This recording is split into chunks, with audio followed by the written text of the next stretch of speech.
अस्सलाम वालेकुम जी, मेरा नाम डॉक्टर आमिर है और मैं as a consultant paediatrician DHQ hospital Bahawalnagar में अपनी खिदमत सर अंजाम दे रहा हूँ। जैसा कि आप सब लोग जानते हैं कि गर्मियों का ज़ोर टूट गया है और मौसम आहिस्ता आहिस्ता ठंडा हो रहा है और सर्दियों की आमद है। हमारे मुल्क में गर्मियाँ जो हैं एक बड़ा लंबा अरसा रहती हैं, तो हमारे लिए सर्दियाँ तो एक बहुत बड़ी ब्लेसिंग होते हैं। लेकिन सर्दियों में कुछ बीमारियाँ भी होने लग जाती हैं, जैसे कि फ़्लू और सोर थ्रोट वगैरह, नज़ला ज़ुकाम, गला ख़राब, छाती की सोजिश, नमूनिया वगैरह। ठीक है, तो ये आमतौर पे तो मामूली सी बीमारियाँ लगती हैं, लेकिन हमारी ज़िंदगी को ना ये बड़ी बेचैनी और बड़े इज़्तिराब में मुब्तला कर देती हैं। तो अब किसी को फ़्लू हुआ हुआ है ना, तो सारा दिन उसका कुछ काम करने को दिल नहीं करेगा, बस वो ऐसे बीमार है। टेम्परेचर भी हो जाएगा तो वो बेड रिडन हो जाएगा। ठीक है, बच्चों को तो और ज़्यादा मुश्किलात का सामना करना पड़ता है, क्योंकि बच्चे, उनका कोई जो लंग्स का रिज़र्व है वो इतना नहीं होता, तो हल्का सा फ्लू एंड फीवर भी उन्हें हॉस्पिटलाइज़ कर देता है। तो सवाल ये पैदा होता है कि इस फ्लू एंड फीवर से कैसे बचा जाए इस सर्दियों के मौसम में। तो इस वीडियो में मैं आपको कुछ बातें बताऊंगा जिन पे अमल करने से आप इस फ्लू, फीवर और सोर थ्रोट वाले इन्फेक्शन से बच सकते हैं और अपने बच्चों को भी बचा सकते हैं। देखिए, पहले नंबर पे तो ये है कि धूप में खड़े हो तो गर्मी लगती है, छाँव में आ जाओ तो सर्दी लगती है। कुछ लोग अभी भी एसी इस्तेमाल कर रहे हैं, उनको मेरी ये नसीहत है कि वो अब एसी को बंद कर दें, क्योंकि अब मौसम जो है ना काफ़ी बेहतर हो चुका है। पंखे में हल्का फुल्का अगर पसीना आ भी जाए तो कोई मसला नहीं है इसमें, थोड़े पंखा की रफ्तार को तेज़ कर लें, लेकिन एसी हरगिज़ ना चलाएं, क्योंकि एसी से ना टेम्परेचर अंदर का बहुत ज़्यादा ठंडा हो जाता है। वो ठंडा गर्म की वजह से ना फ्लू एंड फीवर हो जाता है। फिर छोटे बच्चे जो कि बहुत ज़्यादा छोटे होते हैं, न्यू बॉर्न इन्फेंट वगैरह, वो तो जल्दी इस चीज़ को कवर कर लेते हैं। कुछ लोग, कुछ जो मदर्स हैं वो ये कहती हैं कि जी हम एसी चलाते हैं लेकिन बच्चे को तो मुकम्मल ढांपते हैं ना। देखिए, मुकम्मल जितना मर्ज़ी आप बच्चे को ढांप लें, लेकिन जो बाहर का एक्सटर्नल टेम्परेचर, एनवायरनमेंट का टेम्परेचर है ना, अगर वो बहुत ज़्यादा ठंडा है और बच्चे को आपने अच्छी तरह ढांपा हुआ है, बच्चे के कोई नैपी चेंज कराने के लिए, कोई फीड करवाने के लिए, कोई उठाने के लिए, कोई इधर उधर जाने के लिए, उसके कपड़े वगैरह उतर जाते हैं, कभी इधर हो जाते हैं, पैम्पर चेंज करते हुए, तो उसको ये जो ठंडा गर्म होता है ना, ये बहुत ज़्यादा मुतासर करता है। ठीक है, तो उसे आराम से फ्लू और फीवर हो जाता है। ठीक है, फिर छोटे बच्चों को ओरल मेडिसिन से ठीक ना हो तो फिर इंजेक्शन की बात आ जाती है। इसी तरह जो दरमियानी उम्र के बच्चे हैं, 4, 5, 7 साल के, उनको भी यही सूरत हाल है कि वो इस मौसम को इतना ज़्यादा बर्दाश्त नहीं कर सकते और उनको भी फ्लू एंड फीवर हो जाता है। तो पहले नंबर पे आप अपना एसी बंद कर दें। दूसरे नंबर पे ये है कि ठंडा पानी जो हम फ्रिज में रखते हैं वो भी पीना, इस्तेमाल करना तर्क करें। जो बच्चे हमारे पास फ्लू एंड फीवर से आते हैं तो हम उनके वालिदैन से पूछते हैं कि आप बच्चों को फ्रिज का पानी तो नहीं देते, तो आगे से कहते हैं कि जी बच्चे हमारी बात नहीं सुनते, फ्रिज से निकाल लेते हैं।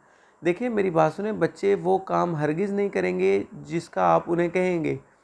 वो काम करेंगे जो वो आपको देखेंगे, जो वो आपको करता हुआ देखेंगे। बच्चे इम्प्लीमेंट से सीखते हैं कि आप क्या काम कर रहे हैं।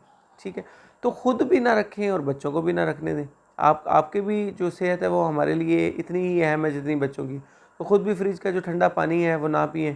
ठीक है, वो जो पानी की बोतल्स वगैरह हैं वो बाहर रखें, जिनके घरों में डिस्पेंसर है वो उन्हें ना चलाएँ। ठीक है, तीसरे नंबर पे ये है कि गर्म मशरूबात का इस्तेमाल करें, जैसे कि सूप है, यखनी है, बॉयल एग है। ठीक है, और इसके अलावा चाय, ग्रीन टी वगैरह। जो छोटे बच्चे हैं जो कि सिर्फ दूध पीते हैं, अगर मदर फीड पी रहे हैं तो वेल एंड गुड। अगर आप उसे कोई फार्मूला फीड दे रहे हैं ना, तो उसके लिए जो पानी है ना वो नीम गर्म इस्तेमाल करें, वो ठंडा पानी इस्तेमाल ना करें। ठीक है, अगर आप उन्हें गाय का या भैंस का दूध दे रहे हैं तो वो भी नीम गर्म होना चाहिए। ठीक है, वो बिल्कुल ठंडा या रूम टेम्परेचर पे इवन ना हो, थोड़ा सा हल्की सी हरारत उसमें होनी चाहिए, जिसे कहते हैं नीम गर्म, वो होना चाहिए। ठीक है, और चौथे नंबर पे आजकल ना फ्लू की वैक्सीन आती है जो कि इन्फ्लूवैक के नाम से मार्केट में अवेलेबल है। तो जिन लोगों को ज़्यादा ये नज़ला ज़ुकाम बुखार होता है तो वो हर साल वो ये वैक्सीन लगवा लें, तो उनमें ना एक तो नज़ले ज़ुकाम बुखार, छाती की सोजिश का ड्यूरेशन कम हो जाता है, और दूसरे नंबर पे ये है कि उसकी शिद्दत भी कम हो जाती है। स्पेशली तौर पे दमे वाले मरीज़ जिनको बार बार छाती की सोजिश हो रही है, वो तो ये ज़रूर लगवाएं। ठीक है, 1 साल से ऊपर ये रिकमेंडेड है, 1 साल से बड़े बच्चों को ये लग जाती है। जिन बच्चों के ख़ानदान की, जिनकी फैमिली हिस्ट्री पॉजिटिव है फ्लू फीवर से, रेस्पिरेटरी इन्फेक्शन से, छाती की सोजिश के इन्फेक्शन से या दमे से, उनको भी लगवानी चाहिए। ठीक है, कहीं मुस्तकबिल में उन्हें दमे की शिकायत ना हो जाए। ठीक है, पांचवी बात यह है कि बाहर की जो गंदी चीज़ें हैं जैसे शवारमा, बर्गर, कोल्ड ड्रिंक्स, बर्फ़ के गोले वगैरह, इनसे इज्तनाब करें।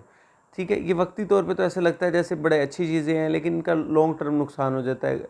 सोर थ्रोट के ज़्यादातर केसेस उन लोगों को ही होते हैं जो बाहर की चीज़ें इस्तेमाल करते हैं, फ्लू वगैरह का इस्तेमाल करते हैं। ठीक है। अच्छा, घर में अगर किसी बंदे को फ्लू या फीवर वगैरह हो जाए तो अपने मुंह पे ना, चेहरे पे मास्क का ज़रूर इस्तेमाल करें। उसकी वजह ये है कि ये जो बीमारी है ना, ये सांस के रास्ते से, सांस के ड्रॉपलेट से एक मरीज़ से दूसरे मरीज़ में चली जाती है। बाज़ दफ़ा हमने ये देखा है कि घर में एक फ़र्द को होता है, फिर बारी बारी सारों को शुरू हो जाता है। ठीक है, बच्चों को भी होने लग जाता है। ठीक है, तो इसका ये हल है कि वो इंसान अपने चेहरे पे मास्क लगाए, छोटे बच्चों को चेहरे पे किस करने से परहेज़ करे। ठीक है, ये वो बुनियादी बातें हैं जिनसे फ्लू एंड फीवर से बचा जा सकता है। ठीक है, और जो लोग स्मोकिंग वगैरह करते हैं वो कोशिश करें इससे इज्तनाब करें। अगर वो नहीं छोड़ सकते तो वो कोशिश करें कि बच्चों के चेहरे पे ना चूमें, क्योंकि वो स्मोक का जो सिगरेट का जो स्मोक होता है ना, वो बच्चों के फेफड़ों के लिए बहुत नुकसानदेह होता है। उनके चेहरे पे चूमने से परहेज़ करें, हरगिज़ हरगिज़ ना चूमें। अब तो ये बच्चों के, छोटे बच्चों के चेहरे पे चूमने का ट्रेंड ख़त्म होता जा रहा है, अब तो हाथ पे चूमते हैं ना लोग। अच्छा, दूसरे नंबर पे ये है कि हम बाज़ दफ़ा पेशेंट से पूछते हैं कि आपके घर में कोई सिगरेट तो नहीं पीता? वो कहता है डॉक्टर साहब हम घर तो नहीं पीते, बाहर पीते हैं। आप ये देखें कि एक दफ़ा जो बंदा एक सिगरेट पी लेता है ना, तो वो जो धुएँ के असरात हैं वो 24 से 48 घंटे में उसके सांस के रास्ते में रहते हैं। ठीक है? तो अगर आप बेशक बाहर भी पी आएँ या घर के किसी कॉर्नर को मखसूस कर लें सिगरेट के लिए, लेकिन फिर भी जो साँस लेने के दौरान, बातें करने के दौरान, बच्चों को चूमने के दौरान, करीब चेहरे के करीब लाने के दौरान, तो ये धुएँ के जो मुज़र असरात है वो बच्चों में ट्रांसमिट हो जाते हैं। तो इन बुनियादी बातों पर अमल करने से आप और आपके बच्चों की जो ज़िंदगियाँ हैं वो महफूज रहेंगी और आप बीमारी से दूर रहेंगे। ठीक है? लेकिन सवाल ये पैदा होता है कि अगर आप बीमार हो जाए, छाती की सूज वगैरह हो जाए, तो फ़ौरन अपने डॉक्टर से रुजू ज़रूर करें। ठीक है? तो घर में सेल्फ मेडिकेशन से अवॉइड करें, क्योंकि ये फ्लू एंड फीवर इतना ज़्यादा आम होता जा रहा है कि इन पे आम दवाइयाँ असर ही नहीं कर रही। अब हमें और ज़्यादा हाई पोटेंसी वाली दवाइयाँ देनी पड़ रही हैं। इसलिए खुदारा घर में सेल्फ मेडिकेशन से अवॉइड करें। अच्छा, वो कौन सी अलामात हैं जो आपके लिए अलार्म है कि अब आपको हॉस्पिटल जाना चाहिए या किसी डॉक्टर के पास जाना चाहिए? देखिए, बड़ा आदमी तो बता सकता है कि मेरी तबीयत सही नहीं है, मुझे बहुत ज़्यादा चेस्ट पेन है, छाती में दर्द हो रहा है, सांस में दुश्वारी है, बलगम शदीद हो रही है, या बुखार तेज़ हो रहा है, या बेहोशी वगैरह हो रही है, तो आप उसे अस्पताल लेके जा सकते हैं। लेकिन जो छोटे बच्चे होते हैं ना, वो बताने से कासिर होते हैं, वो नहीं बता सकते। ये लिटिल एंजल्स के बारे में आपने ख़ुद असेस करना होता है कि इनको अस्पताल में दाखिले की ज़रूरत है या नहीं। देखिए, बच्चा अगर दूध ना सही पी रहा हो, उसकी छाती से बहुत तेज़ आवाज़ आ रही हो, छाती की जो सांस की जो रफ्तार है, छाती की जो हरकत है वो बहुत तेज़ हो जाए, या छाती के निचले हिस्से में या गले के नीचे हिस्से में गड़े पड़ने लग जाएँ, ठीक है, जिसे इंग्लिश में रिसेशंस बोलते हैं। ठीक है, और अगर बच्चा जो है वो सेमी कॉन्शियस हो जाए, या वो ग़ुनूदगी में आ जाए, या उसके हाथों या पाँव का रंग नीला होने लग जाए, या उसे बहुत तेज़ बुखार हो जाए, बुखार के साथ झटके लग जाएँ, तो ये सारी वो बुनियादी अलामात हैं जो आपके लिए अलार्म है कि आप फ़ौरन इसको अस्पताल की तरफ रश करें।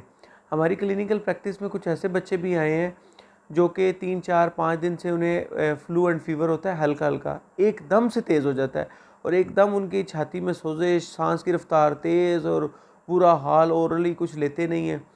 तो बात ये है कि बच्चों में जो रिज़र्व होता है ना लंग्स का, वो फेफड़े क्योंकि साइज़ में छोटे होते हैं, इसलिए हल्का-हल्का इन्फेक्शन होता है, बॉडी उसे कंपनसेट करने की कोशिश कर रही होती है, लेकिन वो नहीं हो सकता। तो अचानक से एकदम शिद्दत इख्तियार कर जाता है, क्योंकि वो रिज़र्व कम होता है बच्चों में ना, फेफड़ों का। तो हल्के इन्फेक्शन से ही ट्रीट करें आप उसे, इंतज़ार ना करें कि सवेर होगा तो फिर आप उसे ट्रीट करेंगे। ठीक है? उम्मीद करता हूँ कि आपको मेरी वीडियो पसंद आई होगी। अगर आप इस तरह की और वीडियो देखना चाहते हैं तो मेरा यूट्यूब चैनल सब्सक्राइब करें। अल्लाह ताला आपका हाफ़िज़ व नासिर हो। Thank you so much.